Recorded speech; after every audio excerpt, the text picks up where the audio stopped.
Hello, my name is Amanda Thomas, and I'd like to welcome you to A Scientist Walks Into a Bar. This podcast features recordings of talks given at Science on Tap, a series of science lectures held in Portland, Oregon, and Vancouver, Washington. This episode features a talk on the subject, Yes, I'm Really a Doctor, How Equity Eludes Women in Medicine and Science, by the brilliant Dr. Esther Chu.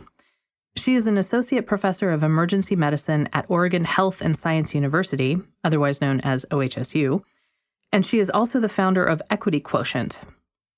This talk was recorded in July 2018 at the Alberta Rose Theater in Portland, Oregon. While we don't usually leave the audience Q&A in at the end of the episodes, I thought you all might enjoy hearing some of Dr. Chu's answers. Here we go.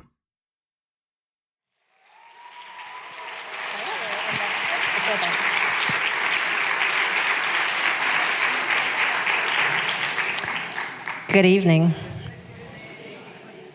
So as I prepared for this talk, I was more attuned than ever to interactions with people based on gender. And I will tell you, in the last 2 weeks, all of these things have been said to me more than once, and maybe some of you can relate. So when is my doctor coming in as I'm at the bedside with the patient for more than 15 minutes?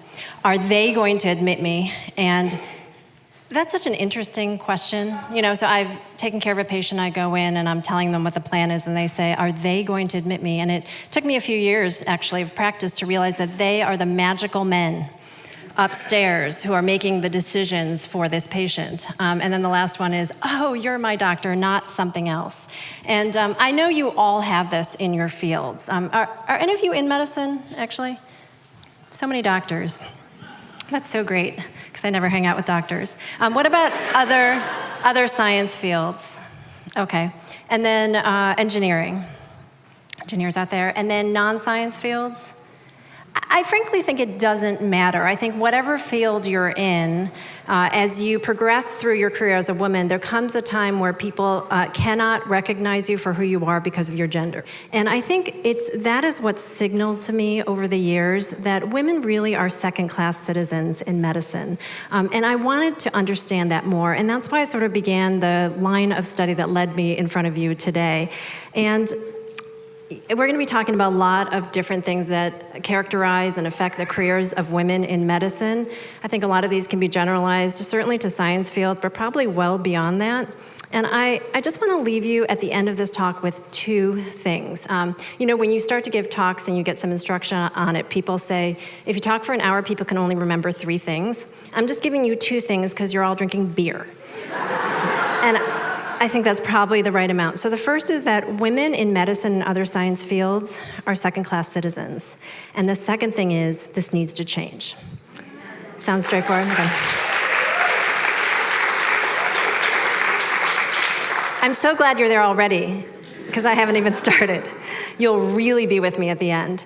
So let's start and talk about what it is that I'm talking about when I say that women are second-class citizens and when I talk about disparities in medicine. So let's start with salary. It's a really concrete thing. An important one, I would say. So this is one of my favorite studies that demonstrates a bunch of actually what the disparity is.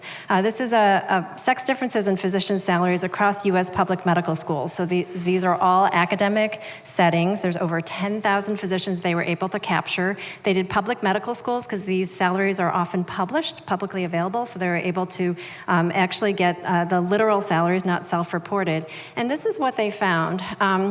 So the graph to your left is male salaries, and this is women's salaries. So what you see is that men's salaries have a spread, right, across the range of salaries, and women's salaries cluster towards the lower end and really don't make it up there. And when all was said and done, they found this unexplained about 20,000 difference in salary. Now, the first thing people say when I mention these gaps in salaries are they start is it because, right? Is it because of specialty? Is it because of hours worked? Is it because of whatever? And I'll just say some really smart people did this study. They understand all the is it becauses, and they corrected for many, many things. We've gotten so good. And I have a thing about this because every study that comes out corrects for a little bit more. You have to trust me that we're trying very, very hard to make these salary differences go away, and they stubbornly will not. It's almost like they're real. I think the important things here are what specialty did you choose? How many years since residency? What is your clinical productivity? And then because these were all academic settings, it was very important to capture other markers of academic productivity. So this team did it actually very nicely. So with all of that adjusted for, we found this $20,000 gap. The $20,000 gap is really interesting. There have been many studies done in academic settings, and I'll say they all settle out in that range. There was one specifically in my setting in emergency medicine, and my friend did this, and she did this beautiful study. She stratified by many factors, and I'm not going to go into all the numbers, but if you can see any of these numbers, you'll just see that these are the women, and if you go straight across, these are the men, and these numbers are bigger than these numbers on every line. That's all you need to know. And she said, you'll never guess what we found when we did the adjusted analysis. And I said, you found a $20,000 difference in salary. And she was so angry because I had stolen her thunder. But the thing is, we're a mid-range earners, and I appreciate doctors are very privileged, and we earn so much, and it's almost like you can't complain. However, disparities are disparities. And I will say in academic settings, when you average things out and you have the middle earning income, it's going to be around $20,000. And I've now read this so many times, I totally believe it. Other studies have been done in non-academic settings, and there the differences are exaggerated, as you might guess. So Doximity this year came out with their second annual physician compensation report. Again, it was very smartly adjusted. They did full-time physicians only. They adjusted for hours on top of that. They adjusted for geographic location, provider specialty, and years in practice, and they found that female doctors earned over $100,000 less on average. They broke it down by metro areas, and they found that in over half of the top 50 metro areas, they actually had an increase in the gender wage gap from previous years, and you will hear me say this over and over again, that things are not getting better, they are getting worse. And I will tell you, as of 2017, according to Doximity, there's no specialty in medicine in which women earn more than men. And this comes up too, because people will say, what about family medicine? What about peds? What about OB-GYN, where you have a lot of women? Surely that ensures salary equity. It does not. It doesn't matter if you're female dominant or if there are hardly any women. There is pretty much the same gender salary inequity. All right, so what about promotion? Promotion doesn't cost much. I'm sure you can just put women up ahead as they deserve, right? So here's my department. And I'm not trying to bust on my own department. If any of you out there are from my department, or if my chair sees this at any point, I'm not trying to bust on my department. I think we're just totally typical of what happens to women in medicine. If anything, we're a little bit better. But this is my faculty. I love them. Pretty good-looking bunch, yes. And here are the women. And then here are the full professors. So 17% of our full professors are women, and I actually think we're doing pretty well. This is sort of a different way of looking at it. This is AAMC data. This is the American Association of Medical Colleges, so they collate a lot of data nationally on physicians, and they come out with a report every year. So I went through their tables, and this is what I found of all women in emergency medicine. So each of these is just representing the women, but showing how many are assistant, associate, or full professors. And nationally speaking, of all women in my field, only slightly over 3% are currently full professors. And internal medicine, surgery, actually doing a little better than we are, but they're barely skimming 10%. And once again, the question of, what about in fields where there are majority women, or they're predominantly women? What do you think happens there? Much better? So awesome there? No. So obstetrics and gynecology, the same, right? So what about leadership roles? Are women just rocking it in leadership roles? So my friend Eleni Linos, who's total genius, she wanted to do a study to see how rare it was for women to be chairs of departments. And then she realized it was so self-evident that they were hardly ever chairs, so she made it a little harder. So she didn't look at how often men were chairs than women. She decided to just pick out the men who were mustached, who had facial hair. Because that seemed like a little more challenging, right? Not as evident. Maybe women could exceed the chairs with mustaches. And they were super rigorous about this. So you had to, I like that too. you had to actually match one of these, these types of mustaches to make their study. And they went on websites of departments in some of the most prestigious US medical schools. And what they found were that women were about 13% of over 1,000 department leaders at these top 50 NIH-funded US medical schools.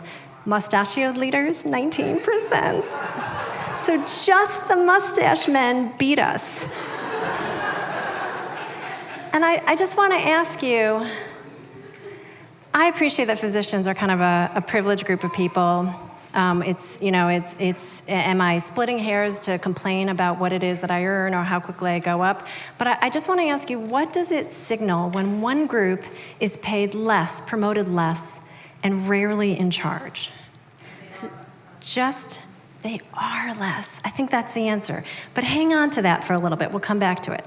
So I have to say, because I've talked on these topics a lot, and the same questions come up all the time about these differences. And I can tell already, you guys are all in my camp.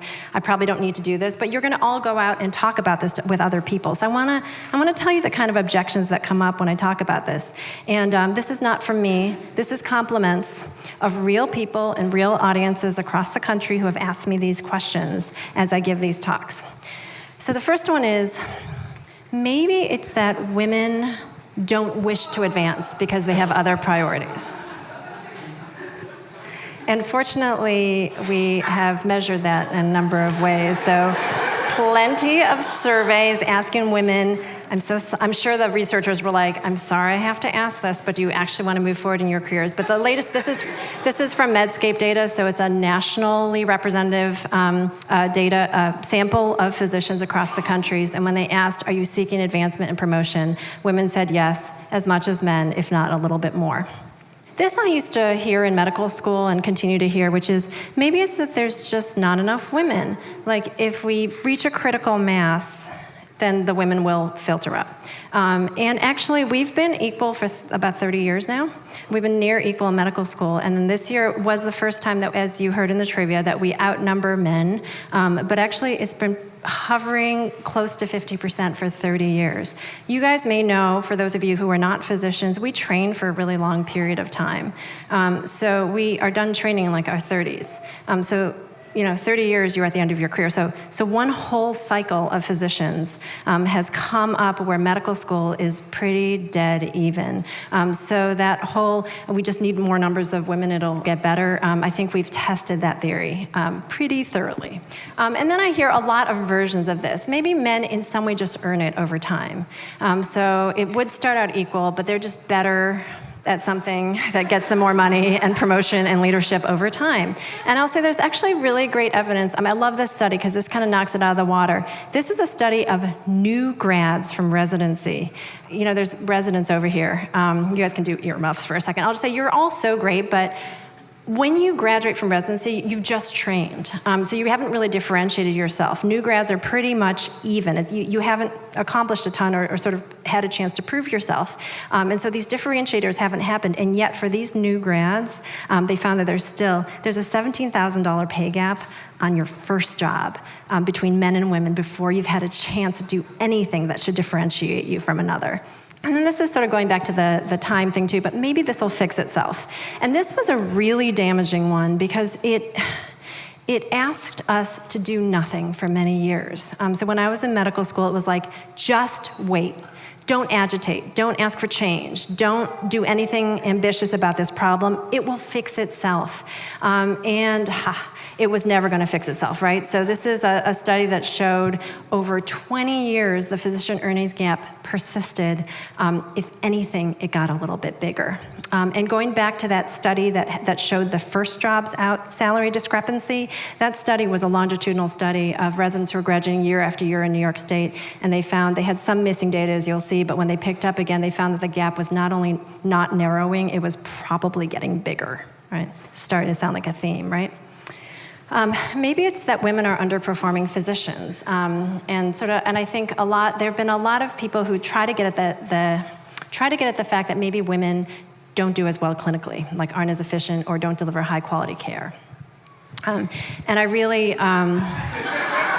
I'm just kind of like tired of answering that question. There's no basis for that at all, scientifically. But also, somebody actually did us a favor and tested this hypothesis. They looked at a large database of hospitalists. So when you come into a hospital and you have to come in, you're actually randomized to a male or a female, right? We're not like, patients don't come in and say, can I have the male doctor on if I'm coming in? It's just whoever happens to be on. So they took a really large database of Medicare patients, and they found that actually patients treated by female physicians had lower odds of death. That's a pretty good outcome. Death and readmission compared with patients cared for by male physicians. And you have to understand, most of our medical studies are not as hard of an outcome. You know, they're usually like, did you feel better? Did you like your doctor? This one was like, let's go for death and see if there's a difference. And they're like, females did better in death. Done. Mic drop, you know? I could spend a whole hour talking about the study, by the way, so if you have any questions about it, come up afterwards. So the question is, why does this happen? Because I really believe that people are not malicious, and I also think that every single person in their hearts want to be fair. Ultimately, we all think of ourselves as fair people. So how does this happen? And I would say maybe it's bias. And so have all of you taken the Harvard Implicit Bias Test? Have any of you taken it? So if you haven't, this is your homework.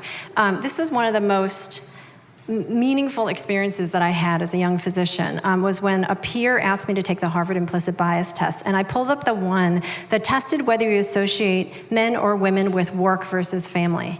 And you know, I already there, as a young physician, very much felt that women and men were equal. They should be equal in the workplace. I saw that my peers, who were female and male, were both outstanding physicians, and I thought we were in an era where we weren't going to encounter discrimination. I was in a very rosy place.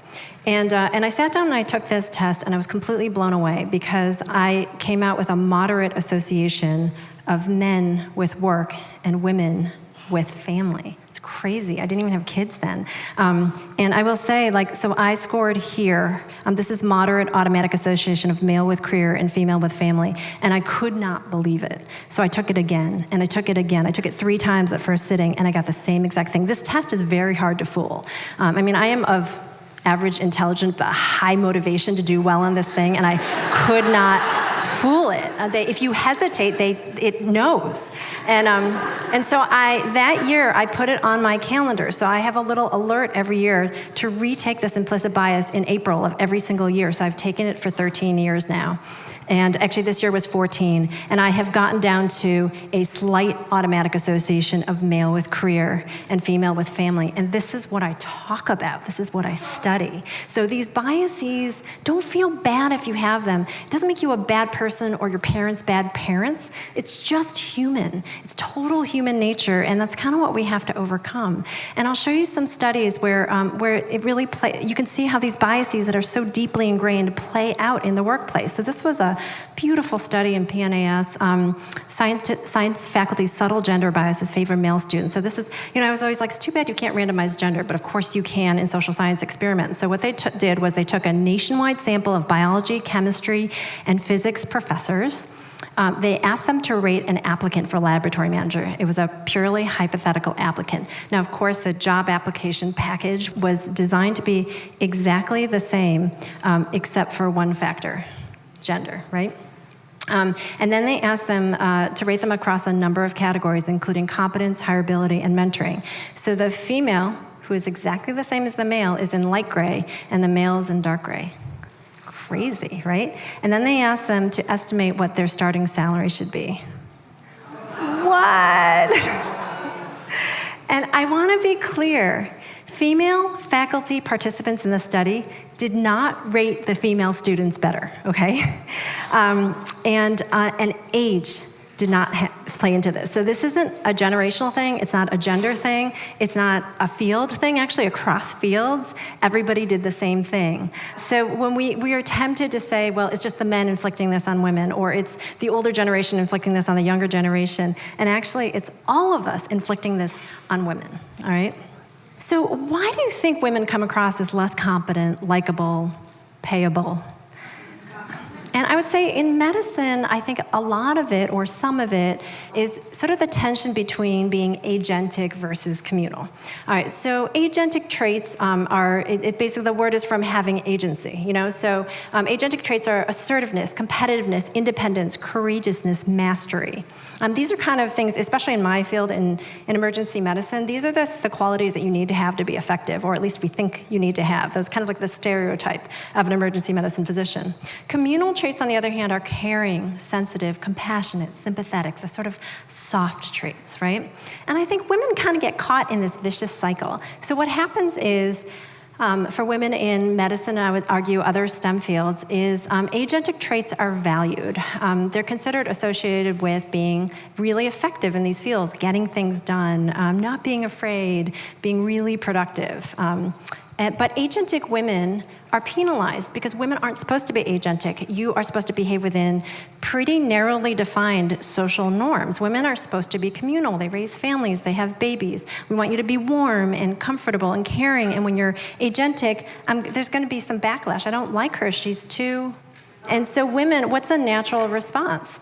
You want to be liked, right? And you want approval from your peers and your supervisors, so you kind of retreat and you behave more communally. And we've seen this in studies. So there have been studies of internal medicine residents who run a code. Female residents will run a code. A code is where somebody's dying, they're dead, their heart has stopped, and you have to lead cardiac resuscitation, and you have to be sure of yourself and sort of bark orders and get things done fast. And then afterwards, the residents go around the room and they apologize for being agentic, because that's not how a woman should behave. It's crazy, right? How about just letting them be doctors? But anyway, women retreat, behave communally, kind of like feel apologetic about their agentic traits, and then what happens? Then they want career advancement. And what do people say? You don't have agentic traits. We're looking for people with agentic traits. And I think this is a kind of vicious cycle that can happen to women when they're in careers like ours. There's more than just a gender bias. There is specifically a motherhood bias. And this is really a landmark study, another social science study. And this time, participants read a description of a company that was hiring for a mid-level marketing position. They examined application materials for 2 hypothetical applicants for the position. Sort of same setup as the previous study, right? And those 2 applicants were designed to be similar in all aspects, this time except for their parental status. And the way that it was indicated was so clever. They just sort of put a line that said that you served on the PTA on one of them and then not on the other one. So one was clearly a parent. Whoa, subtle, right? Really cool and subtle and devious. And then they asked them again to rate the candidate on a number of traits. And this time it wasn't male versus female, it was mothers versus non-mothers and fathers versus non-fathers. So what do you think happened to the ratings of competence, of commitment, the percentage score required on the exam in order for them to get to the job, the salary recommended, proportion recommended for management, likelihood that they would achieve promotion, and then finally the proportion recommended for hire? What happened to those if you were a mother versus a non-mother but equal in every other way? Right? Down. Except for the percentage score required on the exam, you had to do better in order to get the job. So what do you think happened if you're a father versus a non-father? He's so great.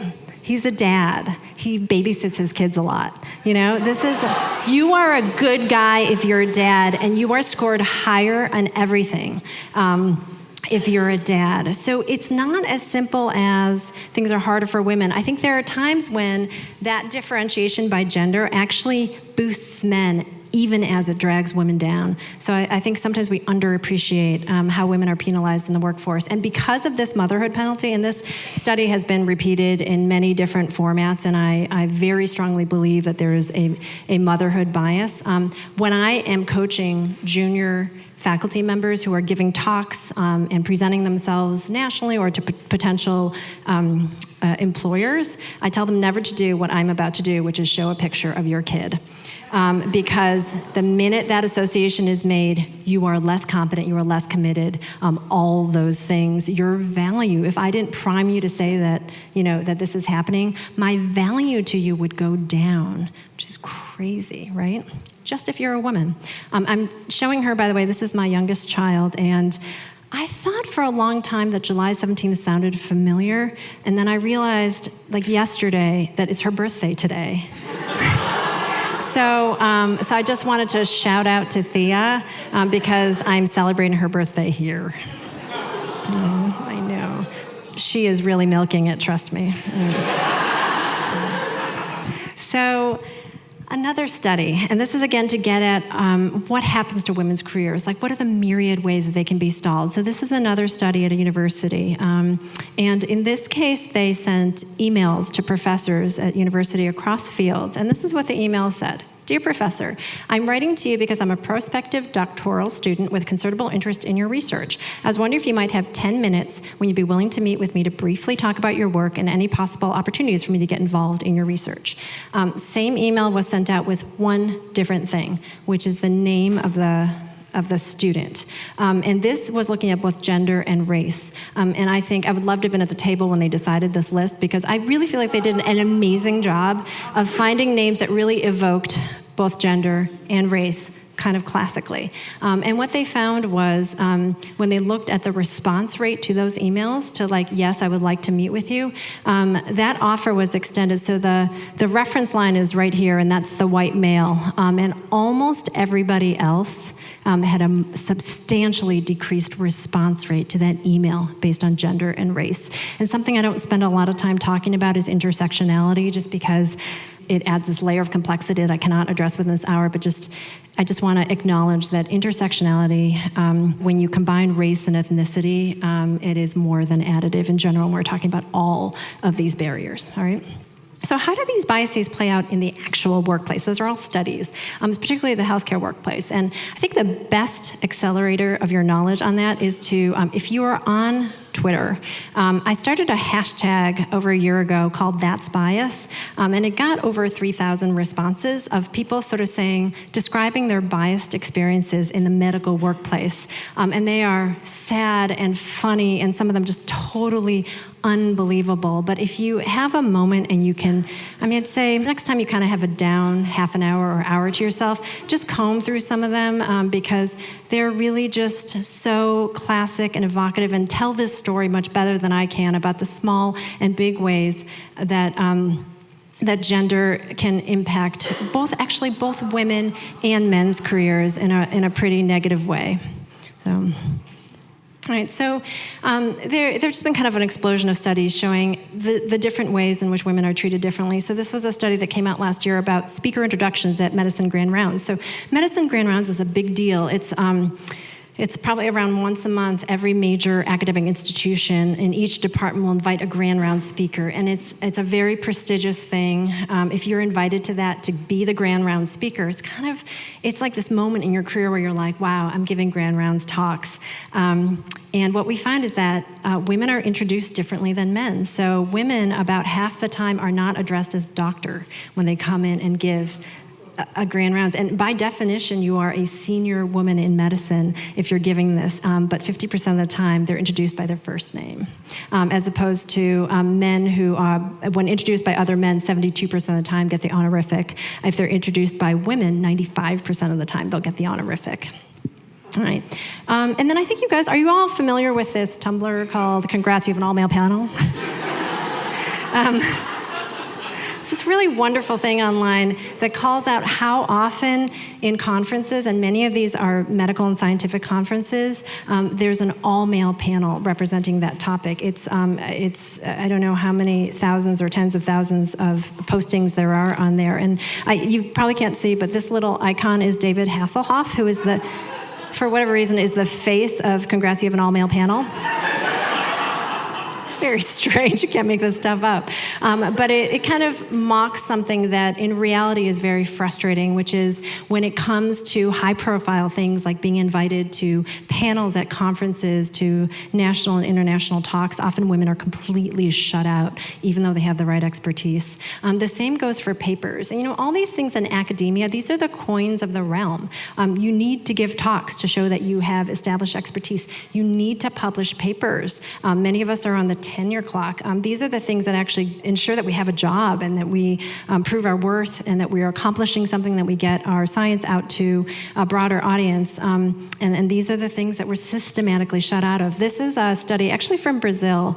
In Brazil, they have an interesting system where all the scientists in the country register their publications, their published works in a central database that can be mined. And so they looked at the collaborations of people in scientific fields who had published papers. And what you see here is, it's a little bit complicated, but I think worth explaining.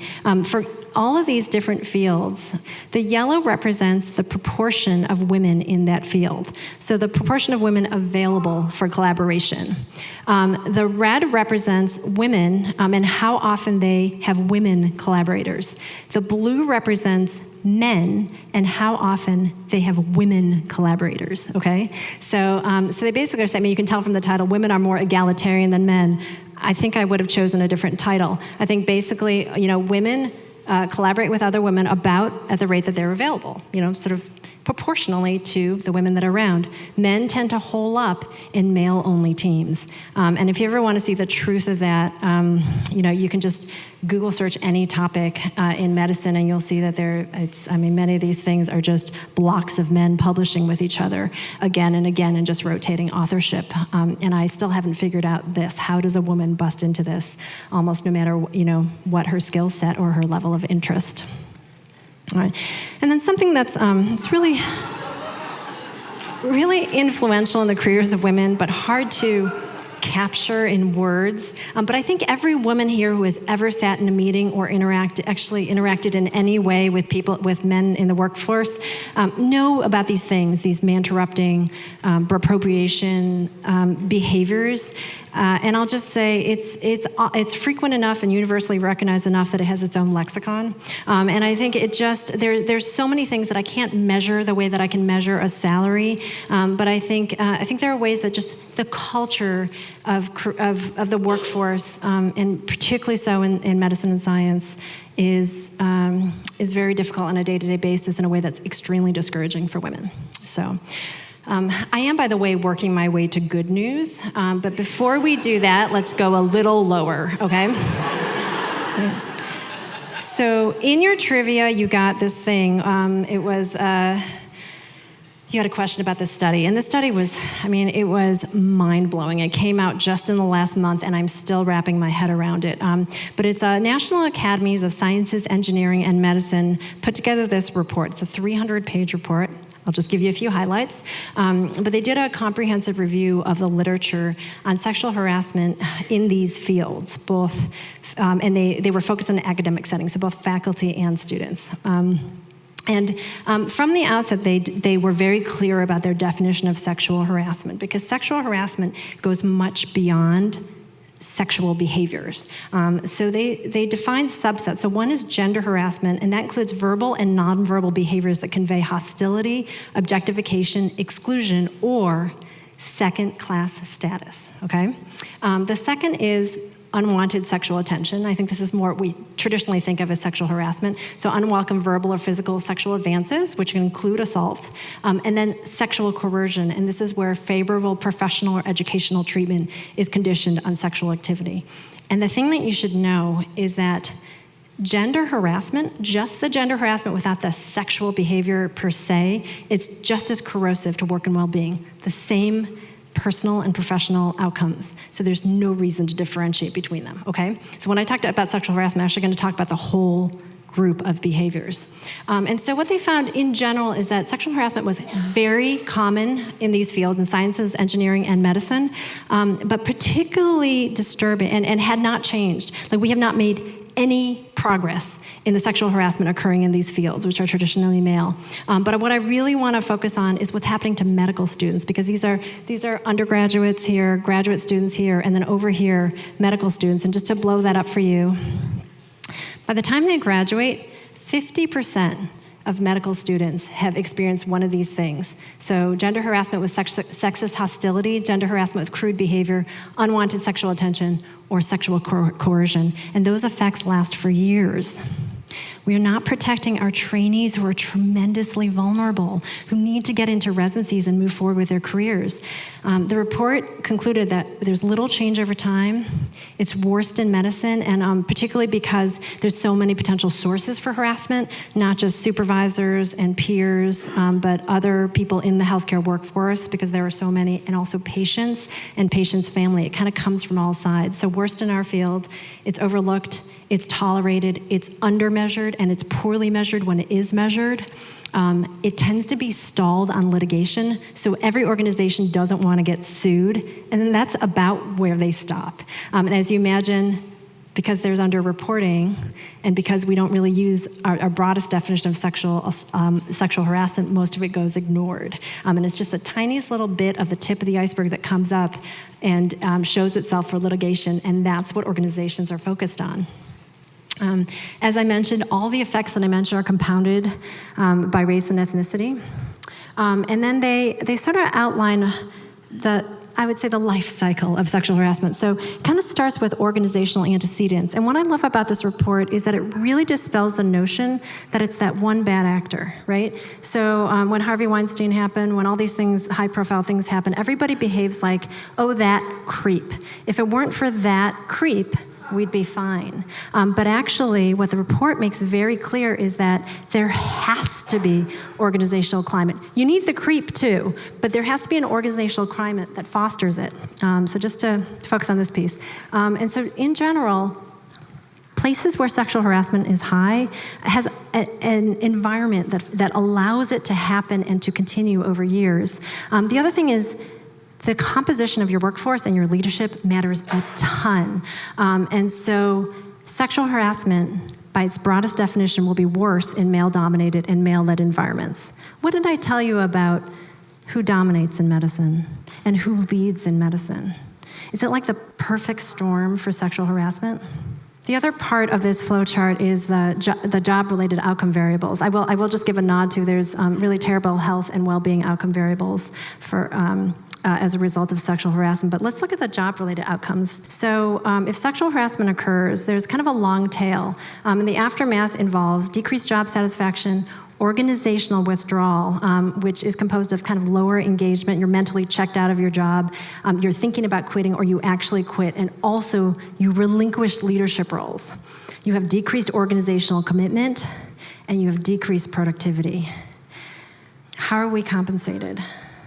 We're compensated when we have the jobs, when we stay in the jobs, we move forward in the jobs, we get leadership positions, and we're highly productive at work. That's how we're compensated. So what happens if you're in an environment where women are systematically harassed, and the outcome of that harassment is these things, and these things are related to your income?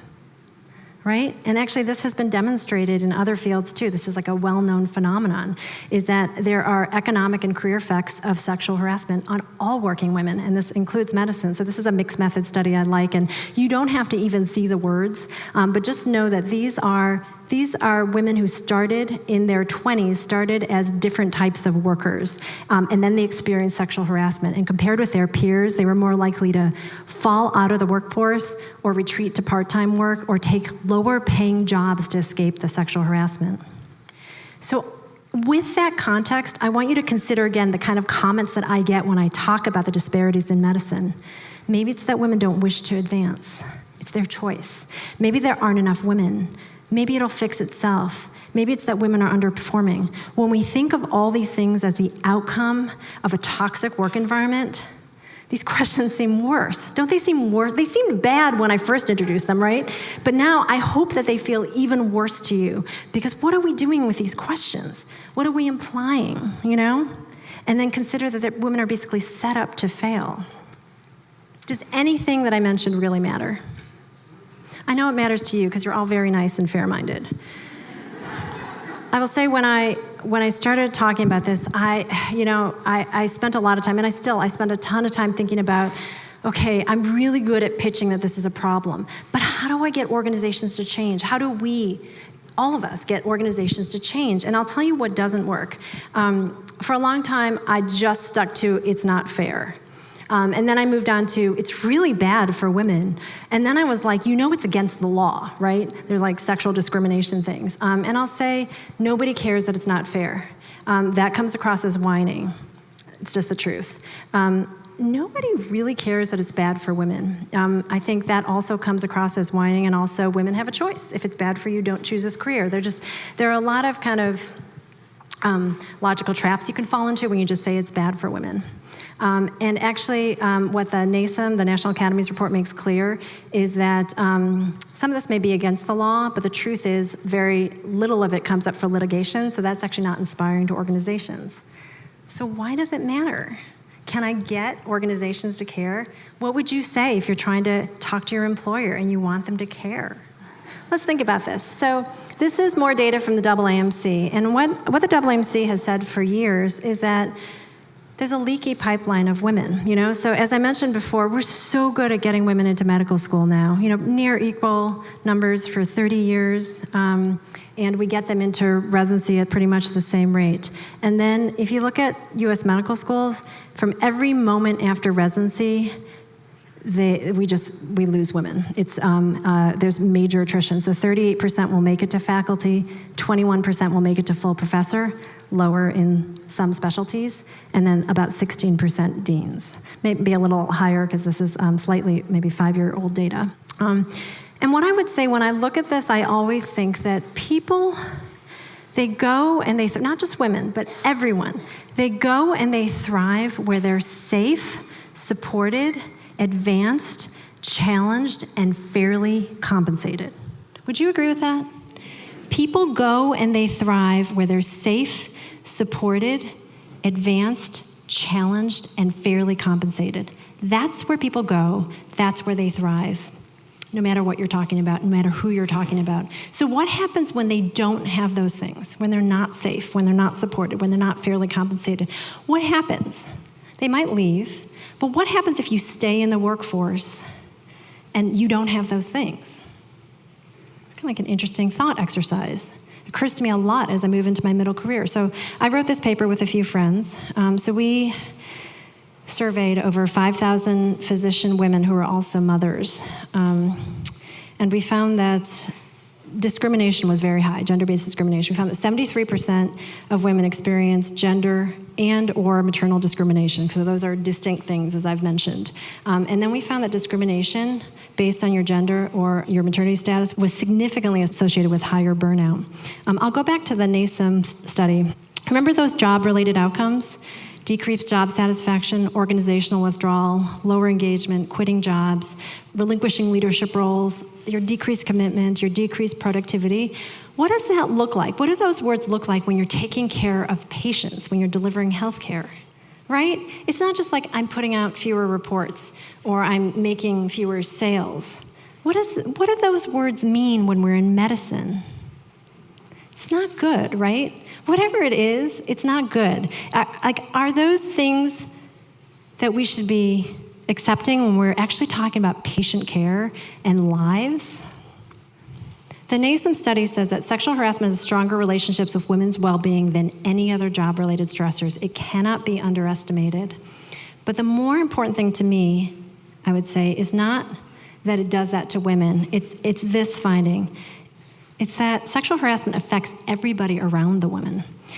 So the negative effects, all the negative effects I mentioned, the poor job outcomes, the poor mental and physical health outcomes, they extend to the witnesses of the harassment, the work groups, whatever they are. So like in healthcare, it would be our healthcare teams. It extends to the healthcare teams and extends actually to the entire organization. So I'd kind of put up a question for myself. You're like, oh, it's really damaging to women. So women do underperform, but they might, but actually everybody underperforms when you have a culture of sexual harassment. And I think that this is the kind of thing that should move organizations, I think, is that it's not really about women not feeling great or this not being fundamentally fair. It's a toxin. Sexual harassment, gender-based harassment, and inequities are a toxin that kind of spread through your whole organization and make you less good than you could be. And I think that should be motivating for everybody. I want to flip this. I know it's been a really negative talk about all the harms that these things bring. Let's talk about the opportunities. So if you do have gender diversity, if you're including women, you're bringing them into the workforce, you're promoting them, and you have them in leadership, what are the gains? If not doing those things harm, then what are the gains? And I would say this data I don't think is very robust in sciences or in medicine, but we're seeing a ton of it in corporate America. So McKinsey puts out this report called Diversity Matters, and what they did for this year was examine data across 366 public companies across a range of industries in these countries, in Canada, Latin America, the UK, and the US. And this is what they found. So in the top quartile, so the companies that were the most diverse in terms of gender, they were 15% more likely to have financial returns above national industry means. And it's not just that being good elevated you, it was being bad actually brought you down. So if you look at the bottom quartile, they were statistically less likely to achieve above average financial returns. So those companies did the worst. And their conclusion was that across companies, diversity is a competitive differentiator, shifting market share toward the more diverse companies. So now we're talking about being successful and actually driving profit. So I don't have the whole answer here, but I think we're moving towards a better, more compelling rationale for gender diversity and equity. I think it is that it's bad for women, but it's that it's bad for the whole team. And in medicine, it's bad for the entire healthcare team. And then I also think we have to remind people that correcting it is actually good for business. Do you buy that?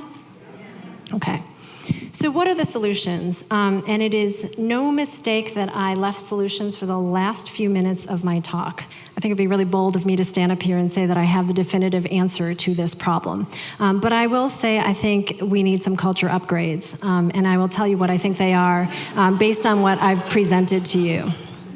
Okay, so one is that we for sure need to improve the measurement of the problem. I mean, I drew from a lot of data from social sciences, from corporate America, from other fields, and I think there is definitely value in appreciating what is common across industries, but I think within our fields, within science and medicine, within your fields, I think there just needs to be a lot more data. We need to really understand the problem and what their drivers are, and we need to improve measurement of it. We need better metrics.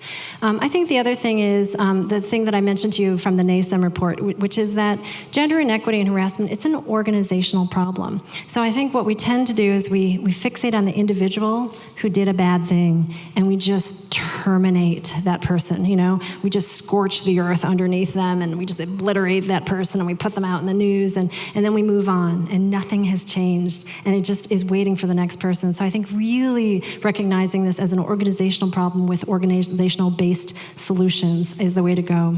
We need to aim much higher than avoidance of litigation. That is the lowest standard possible for this problem. I really want to recognize this as an everyone problem. I think for many years in medicine, this was a women's problem. It was a women's problem. And I mean, I cannot tolerate going to one more women's develop program where they tell me that if I have the right roadmap to my career, I can navigate all problems. That's kind of what we did for 20, 25 years for women. And we're finally recognizing maybe it's not what the women are doing. Maybe it's actually the system.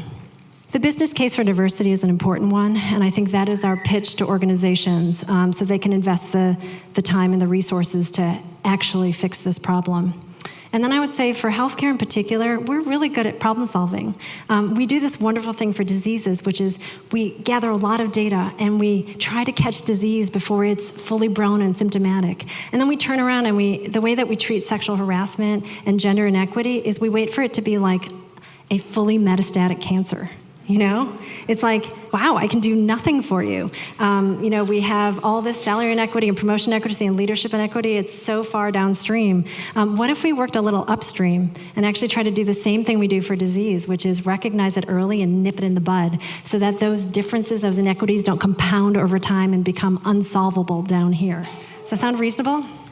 So this is where I'll leave you. This is my big idea for medicine and for science. To fix harassment, we need to establish equity across the board in salary, promotion, leadership, and inclusiveness. To fix equity, we need to address harassment with integrity and rigor. And we actually need to view all these efforts as smart business and ultimately smart healthcare investments. And I'll take any questions. Thank you.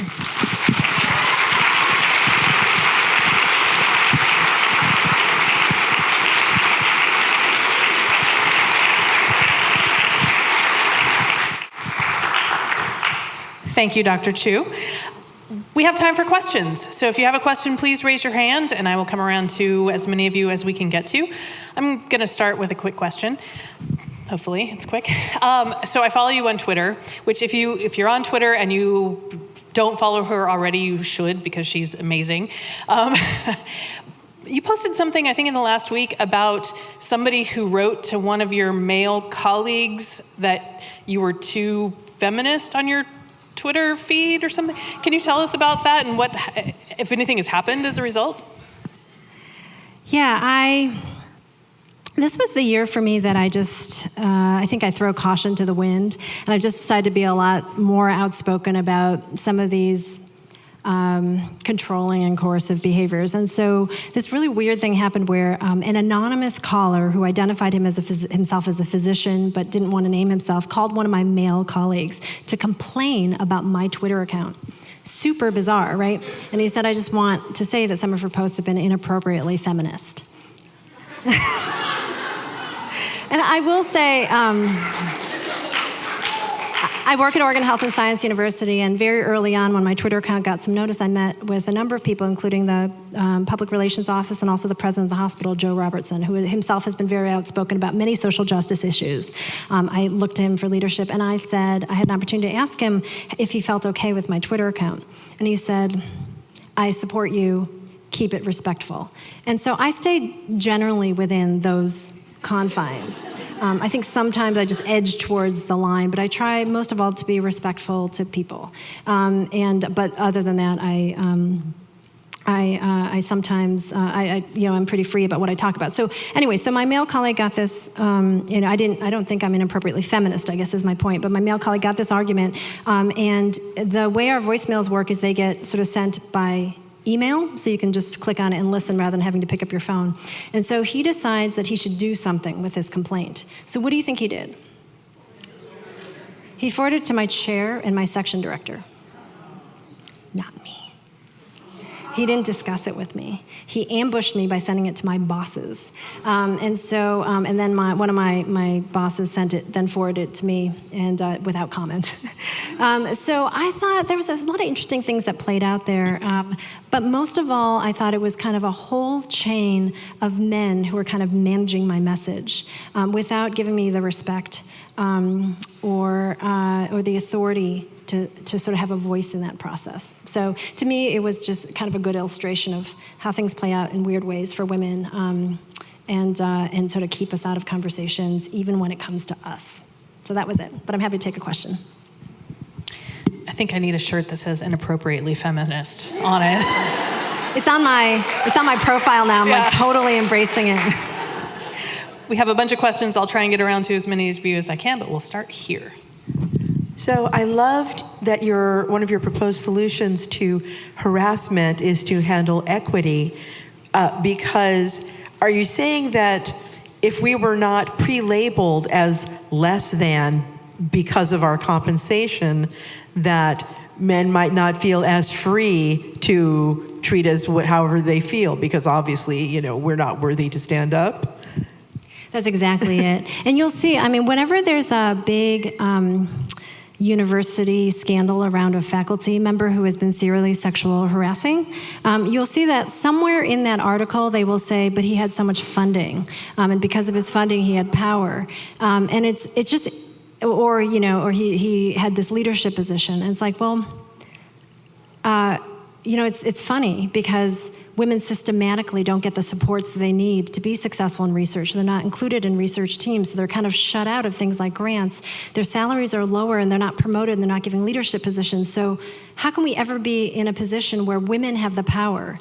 Because it requires a power differential to sustain sexual harassment, but you're not correcting the power differential. And all those things play in. Salary gives you power. Research productivity in academic institutions gives you tremendous power. There comes to be a point where you're bringing in so much NIH or federal funding that you almost cannot be fired. Imagine what people can do under the auspices of cannot be fired. And women are there's many, many weights that keep women back from succeeding in a way where they can level the hierarchy. And when women come up, in power, within an organization, sexual harassment goes down. That is very clear from the NASEM data. So if we're serious about about sexual harassment, then we have to be serious about all other ways that we even the playing field for women. Hi, I've been practicing medicine for 42 years. A third of my class was women, and we thought that was so awesome. And the class after us was 60%, but it didn't stay there. And one of the experiences I have, I mean, many of this is, I totally agree with you, thank you, it was a great presentation. But one of my experiences is that it's sort of like anti-Semitic Jews. The women in medicine are just as abusive as, just as abusive or more to women physicians, whether it's nurses who are hostile to you or the rest of the healthcare team that you work with are more hostile. And I find that to be really interesting, and that in the last 15 years of my life have been more upsetting to me than the sexual harassment that I could identify as sexual harassment when it was the women who were out to get me. I've heard that a lot, and I will say that I think at least part of that is cultivated by the systems themselves. So I think for many, many years, and still, power and leadership that fell to women is this small. So you imagine you get a whole bunch of women who are high achievers and made it into healthcare. And they all have potential, many of them have potential for leadership and for achievements. But the achievements are like this. They're for a small layer on top. And then when you take the women, they're sometimes for just one woman, right? And so you turn it into a zero-sum game. If that woman succeeds, this woman clearly is not going to succeed because there's only, the token thing. We only have room for one woman on the board, one woman in the C-suite, one woman director. My department has one woman director. It really is one woman director.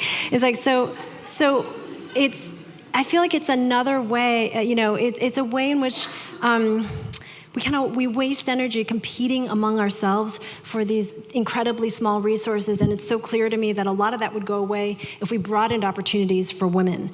So I do think there is like women on women stuff. I see it all the time. I think women can be vicious to other women in a way that they are often not to other men, but I think there's a reason behind it that has to do with ultimately with the organizational structures, the structural sexism.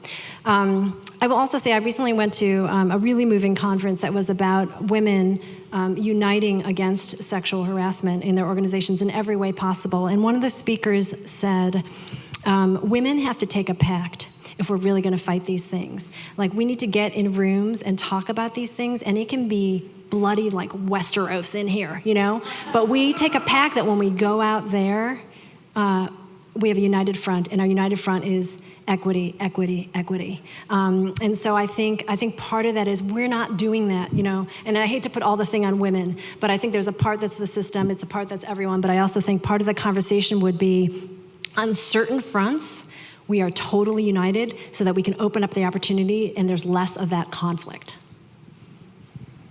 Another one here in the back. Hi, Dr. Chu. I'm a resident at OHSU. And one thing, and we're here, two of us, and one thing that really bugs me about this profession is that we have so much less paid maternity leave, particularly compared to our colleagues in other STEM professions. So how do we advocate for ourselves and our families to get the leave that we need without suffering even more maternal discrimination than what we're already suffering?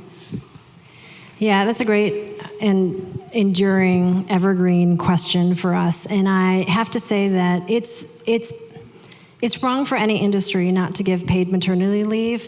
It feels particularly wrong in medicine. I mean, the American Academy of Pediatrics puts out a thing that says mothers should have 12 weeks of maternity leave, and then we don't give it to our own residents, including those in pediatrics. It's crazy.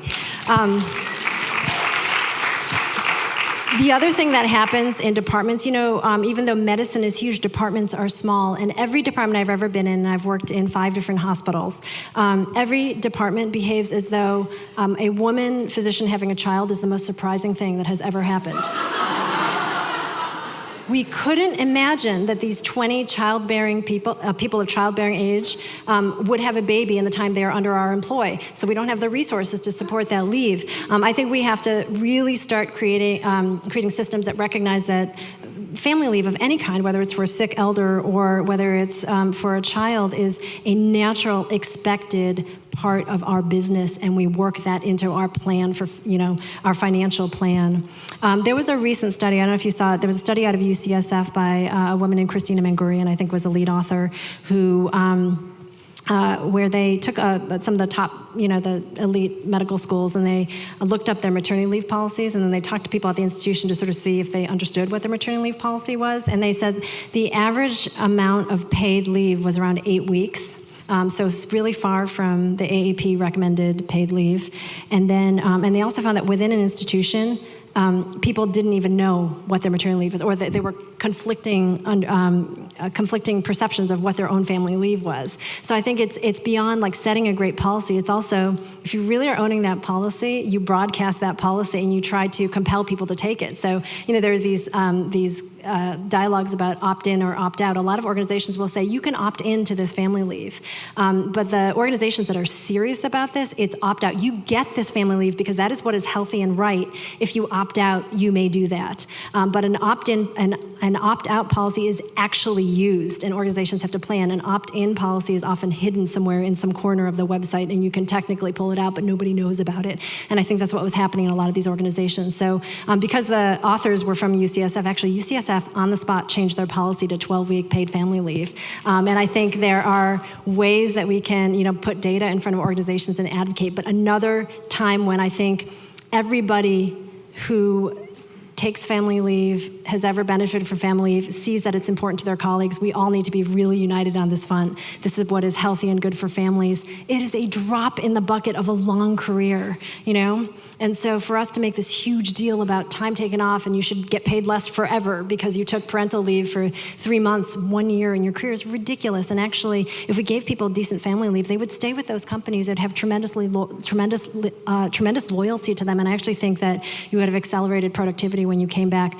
That is something I feel the whole accelerated productivity thing, I'm really a believer in that. I've had 4 kids, by the way. And stayed on a research track and, for NIH funding and for progress along that track. And I actually think that there's something about family leave that when done generously and well can make you very productive when you come back.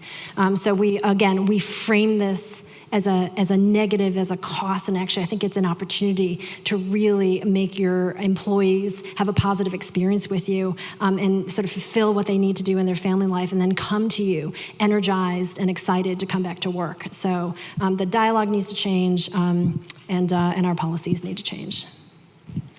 Here in the back. Yeah.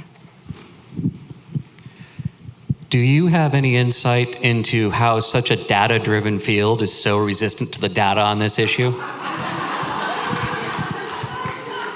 So here's where I tell you a little bit about my company. So my company is called Equity Quotient, and we are a metrics company. And so we basically offer to healthcare organizations that we will deploy metrics to measure gender culture across 5 domains, which we've kind of identified with just an exhaustive and ongoing review of the literature and gender-friendly culture in healthcare organizations and other industries. And the cultures are safety, respect, value, pay, promotion, advancement, kind of as one, and then gender and general sort of general culture. And the reason we started this was because after I'd attended about 4 billion hours of implicit bias training, it finally occurred to me to ask the outcome of the training. And most of these trainings, have any of you attended implicit bias training or sexual harassment training for that matter? So I think what ends up happening is you feel kind of good, right? It feels good. I felt really good about myself after implicit bias training. I'd spent 8 hours kind of trying to purge, these biases from my head. I was super self-aware. I went forward and I was determined. And then Monday happened, and I think I just went back to life as usual. And because I've moved organizations, I've had lots of opportunity to attend these programs everywhere, and I ultimately walk away not really understanding the value of these programs. I'm sure they have value. I just don't know what it is. I don't know if it really changes things. I don't know if you take implicit bias training and then 10 years later, all of a sudden your leadership is super balanced with men and women. I kind of don't think so, but I just don't know. And then what's also clear is that if you make people take these trainings punitively, so like your department looks terrible in terms of its gender balance, I'm going to force force you to take this implicit bias training, or I'm going to force you to take sexual harassment training, it backfires. People tend to double down on their biases and on their negative behaviors towards gender. So it's like, wait, let me be clear. Like, sometimes it hurts, the other times we don't really know. So maybe we should deploy some metrics. But why? Why don't we do that? It's a curious thing. I don't think I have an answer to the why. I think there's a lot of fear. I think there's a lot of sort of organizational stasis, where it's like the activation energy to move forward and really embrace these things. There haven't been a lot of external movers. I mean, in that NASEM report, one of their major findings was that we need external motivators to change culture on sexual harassment, which is like the most depressing thing. Like, they're basically like, you're not motivated to change. We need something from the outside, like states or federal government. I mean, that whole piece in there about the motivators needed to drive change was the most depressing thing that I've read in a long time. It's like, how do I make you care about something that to me feels as natural as air, that we shouldn't have serial harassment within our walls when we are a healthcare organization trying to improve the health of the population? It's crazy, right? But I really think, in healthcare, in the sciences, at universities, these are traditional organizations where change is very slow, and this is a problem that is so grave. I really feel like it's like a pressure cooker, and ultimately, in many of these huge, unwieldy traditional organizations, something terrible needs to happen, or many terrible things need to happen before there's actually change. That's the only answer I have for you.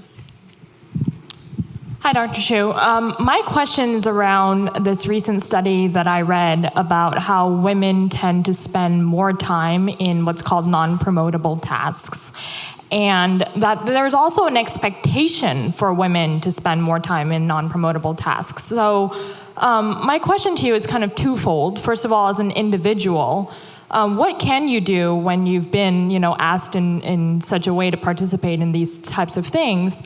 And second of all, what would you recommend organizations do with some of these non-promotable tasks that are actually probably important for the health of the organization? Totally. Thank you for that question. That is like the bane of my existence. I find that a lot of women, and I think this plays into what I said about women being communal, they're supposed to say yes. So they're kind of rewarded every time they say yes, and then women faculty get into these things where they just cannot say no. And you cannot say no alone. I will just tell you that. You need a partner. So I, very early on in my career, when I realized that my research career was being totally trashed by these communities, it's like I did all these ridiculous things that had nothing to do with my research track. And so a friend and I banded together, and we basically had this little script. So if somebody asked me to do something, I'd say, I would love to, but I'm not allowed to make commitments unless I run it by Megan, which sounds so crazy, right? I'm like a fully grown adult, and I have to ask permission. But people took it. They were like, oh, okay, so go ask Megan. And then I would sometimes pretend to go talk to her, sometimes actually talk to her and be like, should I do this? And I would come back and be like, I have this pact that I have to run everything by her, and she said this is not kind of in line with the things that I need to be focusing on this year. So it gave me that, like Oprah talked about this once on her show, how like women have a hard time saying no, and her advice was similar, but she said, just say, I'm gonna take this one to Jesus and get back to you. So I just say, scientists don't talk about Jesus, so I would just say, I'm going to take this to Megan. And I've had mentors also agree to serve in that role for me. So you have to find someone who is willing to be your person, where you can say, I have to talk to that person. And sometimes you're on the fence and you actually need to talk to them, and they're your peer mentor, and they're like, that sounds really good for you. This one you should do. They can actually help you sort out. Other times, 100% you do no way in hell do you want to do that thing, and you just need that moment to step back and come back and say, you know what, I can't do that. Maybe you could ask these people and find a way to sort of make it communally, acceptable, but give them the soft no.